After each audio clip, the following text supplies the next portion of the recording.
Welcome to the show today. Captain Jeff and myself, we're going to go out probably, I don't know, within 15 miles of the beach. Do some live baiting, maybe catch some kings, big Spanish, whatever a bite. We're going to do some live bait. We just put about 10 dozen small peanut pogies in the live well. We use them for some live bait chum. Start out maybe right off the beach and try to catch some big Spanish. Then we're going to head on offshore about 12 miles and jig up some baits. Use some jigged up baits on the bottom, top. Try to catch some nice kings.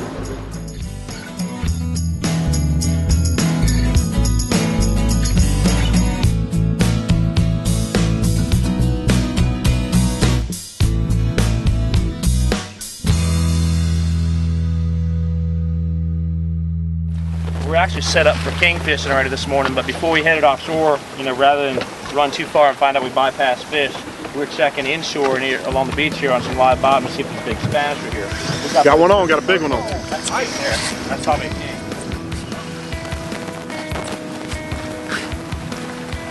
We usually have, what, about 200 yards, 150 to 250 yards of braided line, like 14-pound test braided line on top of monofilament backing, and we've caught them 35, 40 pounders, and very rarely they run off more than a couple hundred yards. So.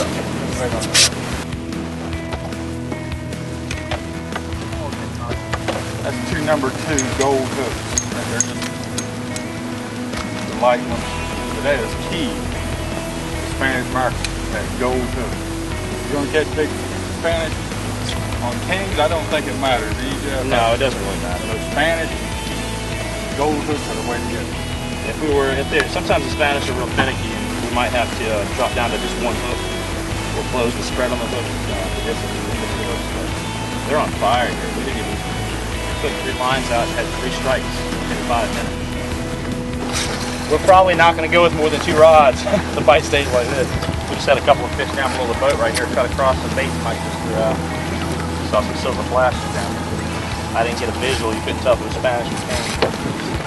A lot of times that stinger hook will get, it'll catch one hook in the mouth, just like using a topwater bait redfish, and the second hook, a lot of times will catch it to the side of the head. We fight a real hard drag on a real tight drag, you'll pull a lot of hooks. But that braid also helps us. Your kings can't, tail whip the line, can't cut the line with their tail, so we could go down to like a little 4-inch leader. We've gone down to sometimes 2-inch leaders in front of our hooks when the fish get real finicky, and that braid allows us to go down to a real short leader. You actually can put to the top of your head.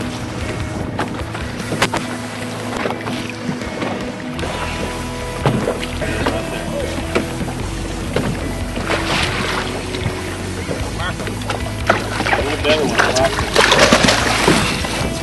Better. About a 7-pounder. Not a bad one at all. Yeah, he had one in the eye, then one in the mouth, and one in the eye was around.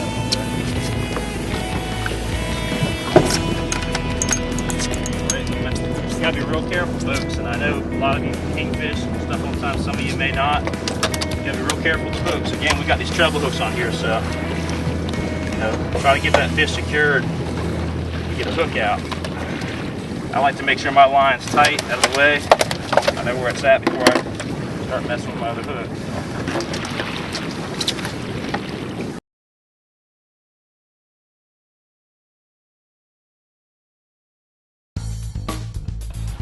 This might be a Spanish here, folks. See that head shaking?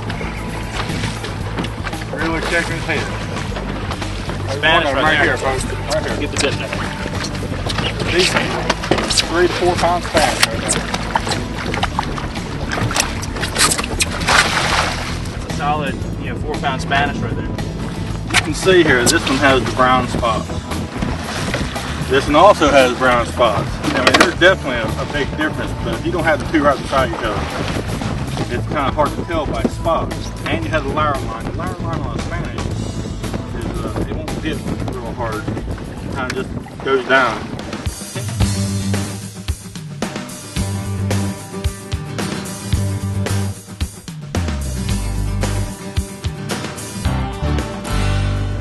king will come down here to the dorsal fin and dip down. But the true way and the best way is that dorsal fin. You can clearly see the difference. Spanish mackerel will always be just as black as jet black, just like coal. King mackerel is always going to be clear, light blue. The kings, if you have them side by side, you can also tell their eyes too. King's got a larger pupil than a Spanish, but if you're just looking at a solo fish, you might not be able to tell that. Do you want to tell the difference between a king and a Spanish? Right there's your way. That black fin. That's black. It's always going to be black on a Spanish. Hold him right there. I'm going to see if I can get the hook without him getting my finger. Nice. That's about a 4 pound, good 4 pound Spanish. Not bad.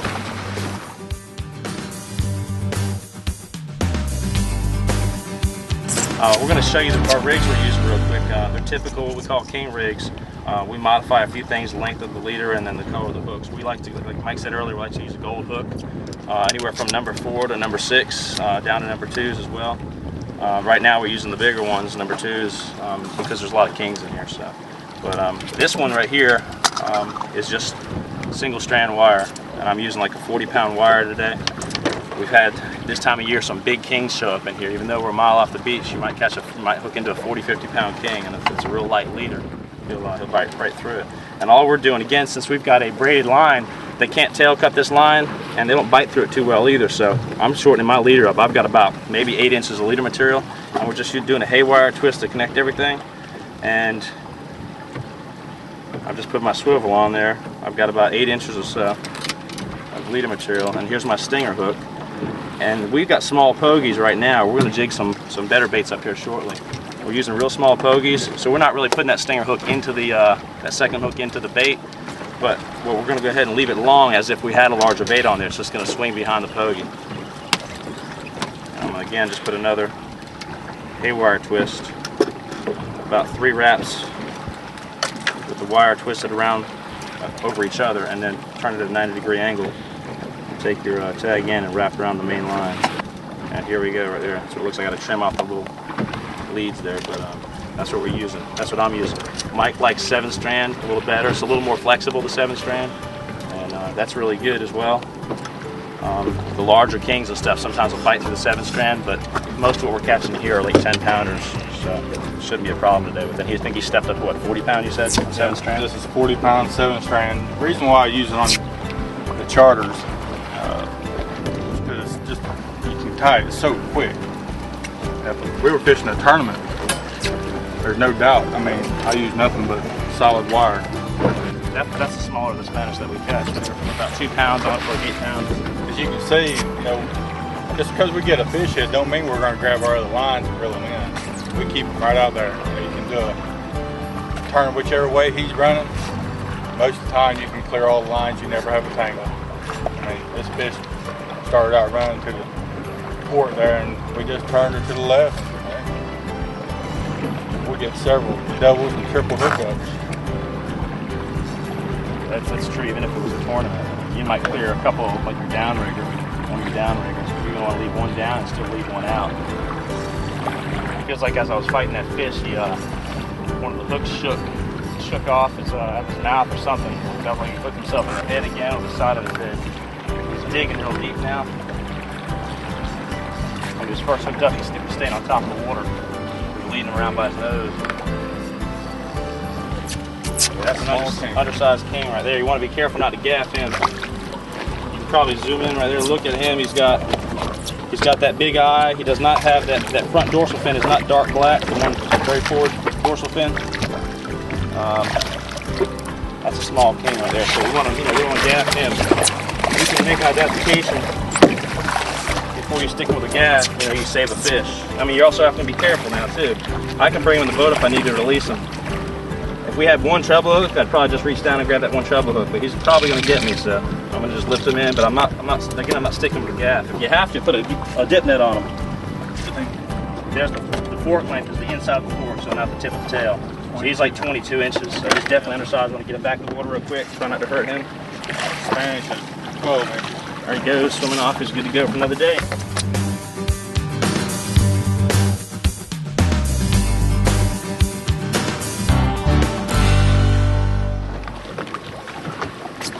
small Spanish, 2 or 3 pounds. I don't know, he hasn't made a run yet, so we'll find out. One just hit a bogey that I threw out there, Mike.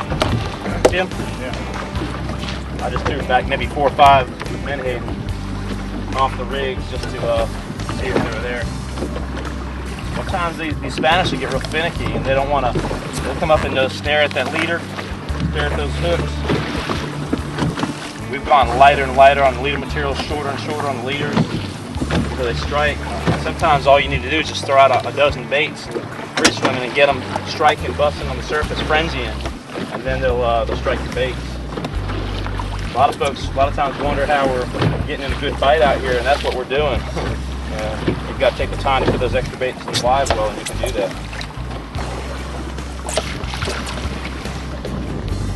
Swing pretty good by one hook. I'm just going to lift them in. About a 2 pound Spanish. Not a monster, but not a bad one either. Again, that would be a better Spanish if you were a really decent sized Spanish if you were trolling bark spoons. There he is. There's that black dorsal fin we're talking about. Right. Fishing.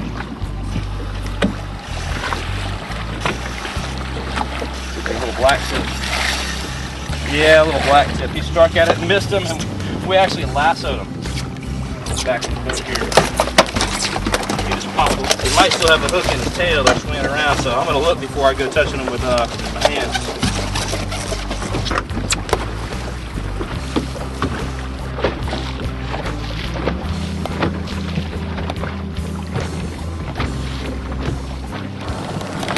Mike just came to a little inshore number we have here. It's about a 5-foot ledge, but that's not 5 foot, that's 36 to 48. That's solid bait. Here's our bottom on the screen, and the bait is about 8 to 10 foot, well, good 10 foot deep anyway. Bait, it's down on the bottom, from the bottom up about 10 foot or so. It's a big pile of bait down there. I want to zoom out on this on a regular scale, and you can see how small that school of bait looks, and how there's not much ledge there, you know. But we get out here, we zoom all the way into the bottom.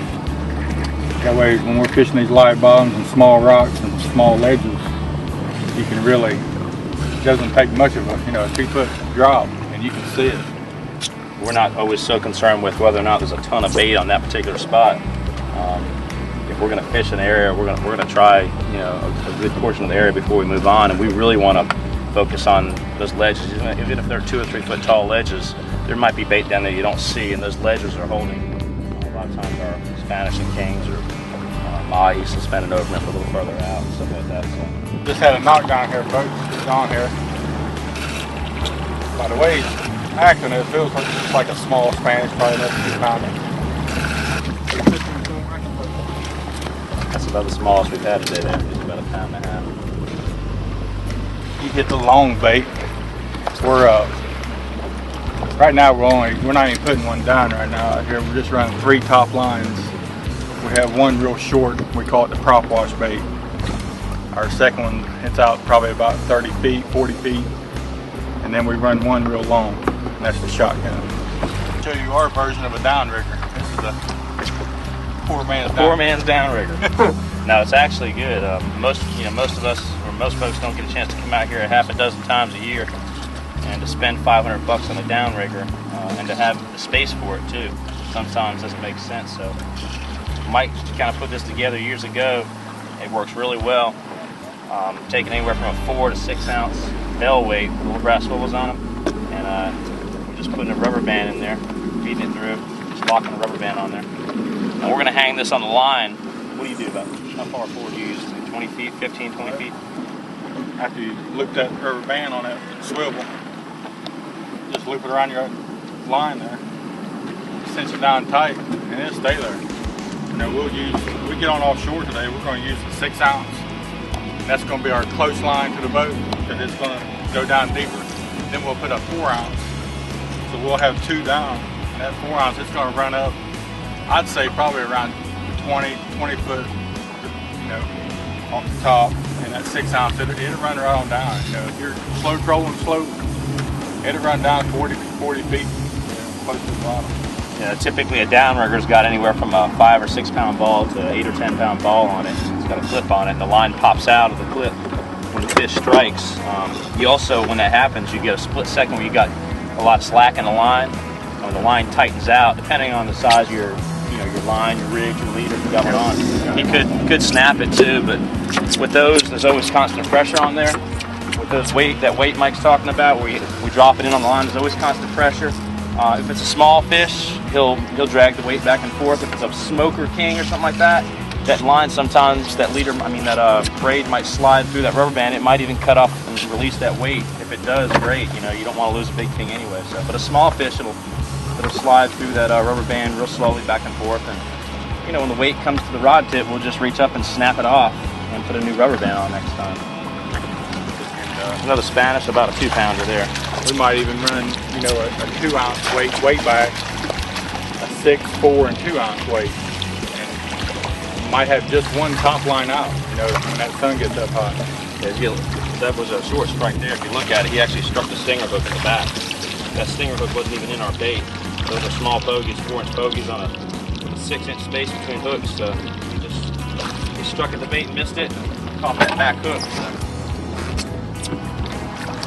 Let's see if we can lift him in. We're not too worried about the losing few today. We got a few to take home to eat. That's my typical Spanish sardine cigar rig. You can put a skirt on here, but myself, I don't like a skirt on a live bait. I was fishing in some, maybe a shipping channel where it's cloudy water. Yeah, I'd put a skirt on there, but out here in this crystal clear water, I like a naked, natural bait. And we've seen that if you're on the fish, if you got the right bait, you really don't, the skirt is not that big of an issue. We catch the small kings and naked rigs, no skirts, and we catch big kings on them. And a lot of times the guys around us have skirted rigs and we're doing just as well as they are. Sometimes we're doing better than they are. And it might be more about our leader, our rigs, our baits, nice fresh baits, and just getting these fish worked up, A lot of times, like we said, throwing out these pogies or cigar minnows and stuff. So. I ran 3 lines and have, guys with outriggers and 6 lines, and I've caught just as well, if not better, most of the time. Yeah. It's more about the presentation of your bait.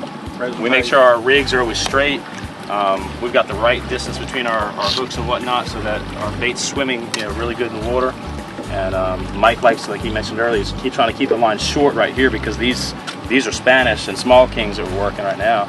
And it's about keeping that leader out of the water and that line out of the water. So they're striking baits here within 10, 15 feet of the boat. They'll come right up to the boat.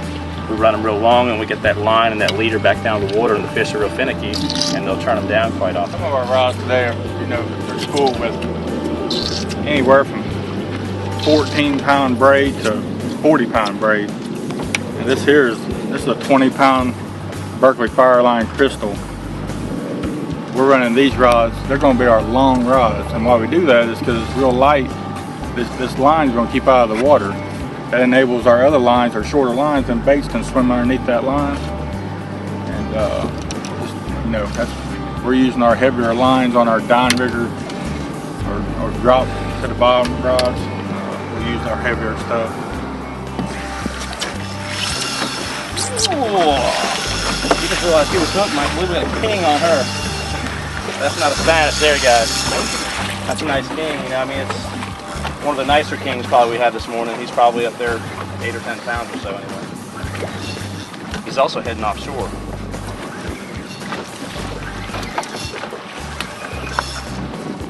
Just the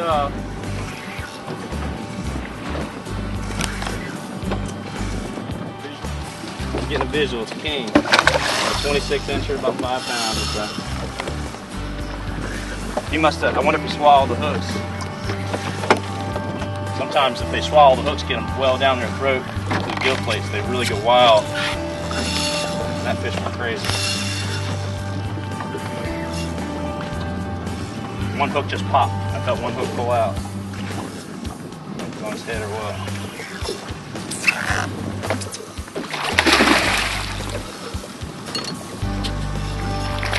Good job on there. Coming up this time.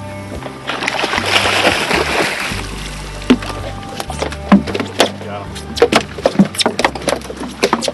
Not bad, king, for Nearshore. The better eating size. North wind clears the water up.